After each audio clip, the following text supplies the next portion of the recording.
My parents let my brother's kids stay over, but said mine weren't welcome, so I uncovered why. And it changed everything. I'm 34, and 2 months ago I discovered that my parents had been systematically excluding my children from family activities while welcoming my brother's kids with open arms. What I thought was simple favoritism turned out to be something much deeper and more devastating, a family secret that had been shaping our relationships for decades without my knowledge. To understand what happened, you need to know about my family structure and the dynamics that had been bothering me for years. I'm married to Christina, and we have 2 kids, Oliver, who's 8, and Sophie, who's 6. My older brother Trevor has 3 children with his wife Amanda, twins Jake and Lucy, who are 9, and their younger son Mason, who's 7. On paper, we should be the perfect extended family. Similar ages kids, stable marriages, everyone living within 30 minutes of my parents' house in suburban Connecticut. But for the past few years, I've been noticing a pattern that made my stomach turn every time I thought about it. My parents, Robert and Margaret, constantly had Trevor's kids over for sleepovers, day trips, and what they called special grandparent adventures. Jake and Lucy would spend entire weekends there, helping my dad with his woodworking projects in the garage and learning to bake cookies with my mom. Mason was practically a permanent fixture at their house, to the point where they'd bought him his own bedroom furniture and kept a full wardrobe of his clothes in their guest room. Meanwhile, Oliver and Sophie were lucky if they got invited for a single afternoon every few months. When I'd ask about having my kids stay overnight, Mom would always have some excuse ready. The guest room was being redecorated. Dad wasn't feeling well enough to handle the energy of young children. They had prior commitments that weekend. But somehow, these obstacles never seemed to affect Trevor's kids' visits. The inequality was so obvious that even Christina had started commenting on it. She'd watch my parents fuss over Jake and Lucy at family gatherings while barely acknowledging Oliver and Sophie, and I could see the hurt in her eyes. Our kids noticed it too, especially Oliver, who'd started asking why Grandma and Grandpa never wanted them to sleep over like their cousins did. I tried talking to Trevor about it, thinking maybe he could shed some light on why our parents seemed so much more invested in his children than mine. But Trevor was either genuinely oblivious to the disparity or deliberately avoiding the conversation. He'd just shrug and say something about how Mom and Dad probably found it easier to manage 3 kids who were used to staying there, or how maybe Oliver and Sophie were just too young for overnight visits. But that excuse fell apart when I realized that Jake and Lucy had been having regular sleepovers since they were Sophie's current age. I had photo evidence on my phone from family gatherings 3 years ago where Lucy, then 4 years old, was proudly showing off the special pajamas Grandma had bought her for sleepovers. The favoritism extended beyond just overnight visits. Trevor's kids got more expensive Christmas and birthday gifts. When the family went out to dinner, my parents would automatically offer to pay for Trevor's family while expecting Christina and me to cover our own meals. They'd drive 40 minutes to watch Jake's soccer games but couldn't find time to attend Oliver's school concerts that were 15 minutes from their house. The breaking point came 6 weeks ago during what should have been a celebration. It was my dad's 65th birthday, and we'd planned a big family gathering at their house. I'd assumed this would be a perfect opportunity for Oliver and Sophie to spend some quality time with their grandparents, maybe even finally get invited for their first sleepover.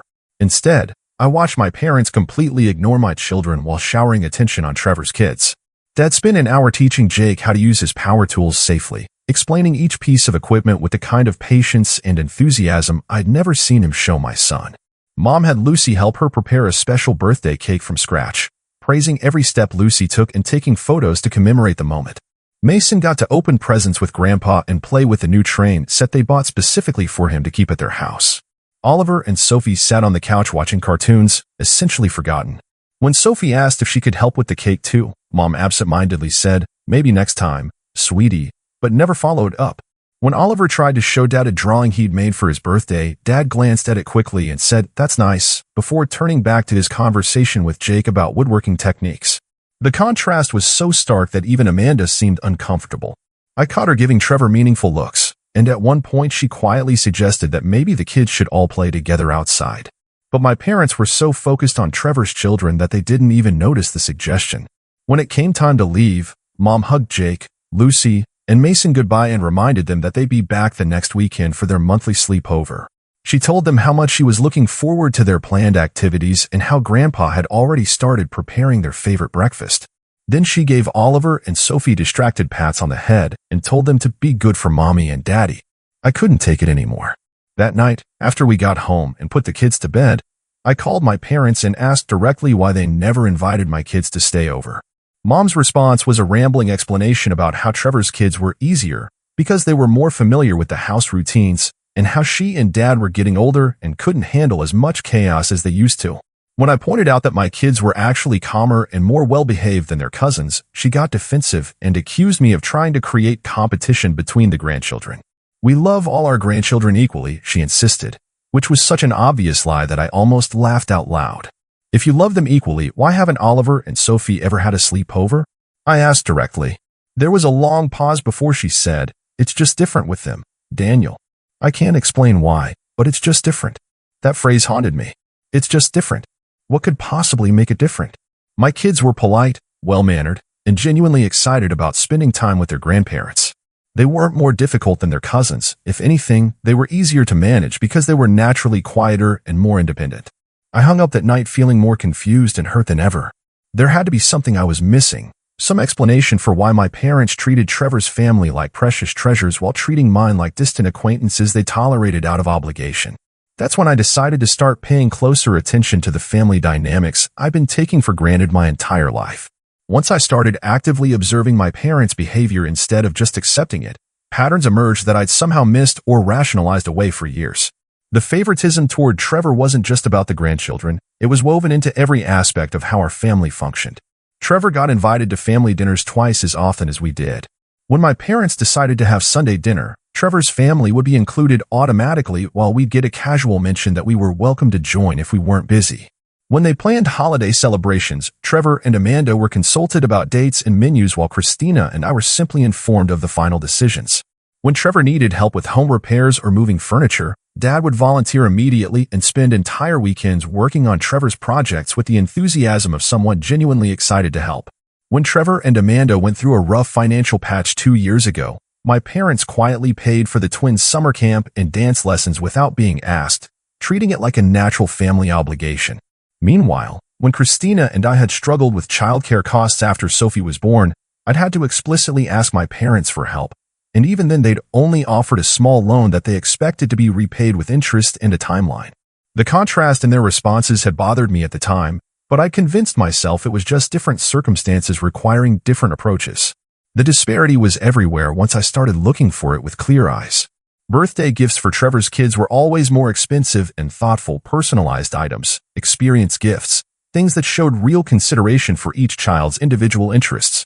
Oliver and Sophie got generic toys that seemed picked up last minute from whatever store was convenient. Christmas stockings at my parents' house told the same story.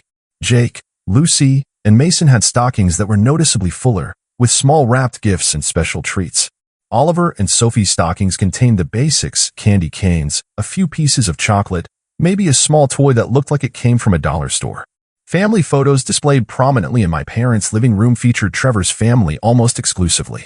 There were professional portraits of Jake and Lucy on the mantelpiece, candid shots of Mason helping Dad in the garden on the refrigerator, pictures of Trevor's family vacations scattered throughout the house.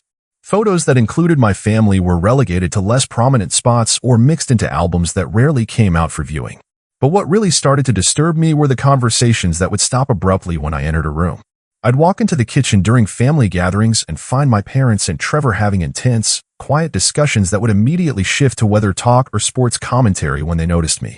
There would be meaningful looks exchanged, inside jokes I wasn't part of, and references to conversations that had apparently happened without me. I felt like an outsider in my own family, but I couldn't figure out why. What could Trevor and my parents possibly need to discuss privately that couldn't include me? We weren't competing for inheritance or dealing with family business decisions that required secrecy.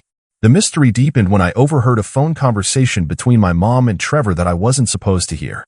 I'd stopped by their house unexpectedly to drop off some documents Dad had left in my car after we'd worked on my fence together, and I could hear Mom talking in the kitchen while Dad was outside getting the mail. "I know it's hard, but we can't treat them exactly the same," she was saying, her voice carrying that serious tone she used for important conversations. "Daniel doesn't understand the situation, and maybe it's better that way. It would just complicate things unnecessarily if he knew." Trevor's voice was too quiet for me to make out his response, but Mom continued, "Your father and I have talked about this a lot over the years. We love Daniel, we really do, but the boys are just different. You know what I mean. It's not anyone's fault, but we have to acknowledge reality. The boys, She was talking about Trevor and me, but referring to us like we were fundamentally different categories of people rather than just siblings with different personalities. I left without giving them the documents, my mind racing with questions and a growing sense of unease. What situation didn't I understand? Why were Trevor and I different in a way that justified treating our children unequally? What was this family reality that everyone seemed aware of except me? That night, I decided to do something I'd never thought I'd need to do. Investigate my own family like I was some kind of detective looking for clues about my own life. I started with the obvious things. Family photos, old documents, anything that might give me insight into what I was missing. I spent hours going through childhood pictures, looking for patterns or inconsistencies I'd never noticed before. What I found was subtle but increasingly troubling. In photos from my early childhood, there was something different about how my parents looked at Trevor versus how they looked at me. With Trevor, their expressions were unguarded, natural, full of obvious pride and spontaneous affection.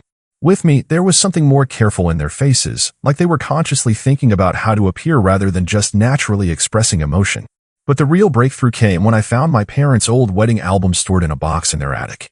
I'd been looking for my baby pictures, thinking maybe there were clues in how they documented my early years compared to Trevor's. Instead, I found something that made my blood run cold and changed everything I thought I knew about my family. Mixed in with the wedding photos were some pictures from what looked like a family gathering a few years after my parents got married. Trevor was probably about 3 years old in these photos, which would make sense for the timeline I remembered. But there were also pictures of my parents with a baby that I initially assumed was me. Except the dates written on the backs of the photos were from 1987. I was born in 1989. I stared at those photos for a long time, trying to make sense of what I was seeing. Who was this baby my parents were holding with such careful, uncertain expressions? Why did my mom look like she was trying to figure out how to hold an infant properly, when she should have been an experienced mother by then if this was supposed to be me? And then I found the document that explained everything. Tucked behind the photos was a folded piece of paper that looked like it had been handled many times over the years. When I opened it, I found myself looking at an adoption certificate with my name on it, dated when I was 6 months old. I wasn't my parents' biological child. I was adopted. Trevor was their biological son. I was the child they'd taken in, loved as best they could, but apparently never quite seen as completely their own. Suddenly, everything made horrifying sense. The careful distance I'd always sensed in family photos. The subtle but consistent favoritism toward Trevor and his children. The conversations that stopped when I entered the room. The way my parents had always seemed slightly uncertain about how to relate to me, like they were following a script for how adoptive parents should behave rather than acting on natural parental instinct. I sat in my parents' attic holding my adoption papers, feeling like my entire life had been recontextualized in the span of 5 minutes. Every family interaction I'd ever had suddenly looked different through this new lens. The distance I'd felt wasn't my imagination or oversensitivity, it was the result of my parents never fully processing their own feelings about adoption and what it meant to build a family through choice rather than biology. But what made me angrier than learning about my adoption was realizing that this family secret had been poisoning the next generation. Jake, Lucy, and Mason were the real grandchildren in my parents' minds, the ones who carried the family bloodline. Oliver and Sophie were just the children of the adopted son, one step further removed from what my parents unconsciously considered their true family legacy. My children were paying the price for a secret I'd never even known existed. I spent the rest of that afternoon reading through other documents I found in the box. There were letters from social services, medical records from my early infancy, and even a few photos of what I assumed was my birth mother, a young woman who looked scared and exhausted but was holding me with obvious love. There was also correspondence between my parents and someone named Linda, who appeared to be my birth mother. The letters were brief and formal, mostly updates about my development and health during my first few years. The last letter was dated when I was about 4 years old, and there was nothing after that. By the time I climbed down from the attic, I was furious. Not just about being adopted. I could have handled that information if it had been shared honestly. I was furious about the lies, the secrets, and the way those unprocessed emotions had shaped my entire life and were now affecting my children. I drove home that evening knowing that I was going to confront my parents, but I needed to think carefully about how to approach the conversation. This wasn't just about demanding answers for myself. It was about protecting Oliver and Sophie from continuing to experience the emotional fallout of family secrets they had no way to understand. When I told Christina what I discovered, her first reaction was shock, quickly followed by anger on my behalf. "How could they never tell you?" she asked. "And how could they let you spend your whole life wondering why you didn't quite fit in your own family?" But as we talked through the implications, Christina raised a point that hadn't occurred to me. Maybe my parents' failure to tell me about the adoption wasn't motivated by deception, but by a misguided attempt to protect me. Maybe they genuinely thought they were treating me the same as Trevor, and the favoritism I'd noticed was unconscious rather than deliberate. That possibility made me even angrier, honestly. If they'd been unconsciously treating me as less than Trevor my entire life, what did that say about their capacity for genuine acceptance and love? I decided I needed more information before confronting them directly. I called my Aunt Carol, my mom's sister, who'd always been more straightforward with me than my parents were. If anyone would give me honest answers about my adoption and family history, it would be her. Carol was quiet for a long time when I told her I'd found the papers. Then she sighed deeply and said something that broke my heart. "Oh, honey, I always wondered when you'd figure it out. Your parents should have told you years ago." According to Carol, my adoption had been the result of a family crisis. My biological mother was Mom's younger sister Linda, who'd gotten pregnant at 17 and couldn't care for a baby. The family had decided that Mom and Dad, who'd been struggling with infertility after Trevor's birth, would adopt me and raise me as their own. Linda was just a kid herself, Carol explained. She was using drugs, dating dangerous people, living on the streets sometimes. The family felt like adoption was the best option for everyone involved. The plan was always to tell you when you were older, Carol continued. But years kept passing, and it became harder and harder to find the right moment. Eventually, I think your parents convinced themselves that it didn't matter, that love was love regardless of biology. But it clearly did matter, at least on some unconscious level. The family had never fully processed the complexity of the situation, and I'd spent my entire life paying the price for their emotional avoidance. Carol also confirmed what I'd suspected about the favoritism toward Trevor's children. Your parents see Jake, Lucy, and Mason as carrying on the family bloodline, she said sadly. It's not fair to you or your kids, but I think they can't help feeling differently about biological versus adopted grandchildren, even though they'd never admit it out loud. That conversation clarified my next steps. I needed to confront my parents, not just about hiding my adoption, but about how their unprocessed feelings about it were affecting Oliver and Sophie. I arranged to meet with my parents on a Saturday morning when Trevor's kids weren't around and we could have an honest conversation without interruptions. I brought the adoption papers with me, along with a detailed list of specific examples of how they'd treated my children differently from their cousins over the years. When I put the papers on their kitchen table, both my parents went completely pale. Mom started crying immediately, and Dad looked like he wanted to disappear into the floor. "We always meant to tell you," Mom said through her tears. "We just never found the right time, and then it seemed like it might hurt you unnecessarily."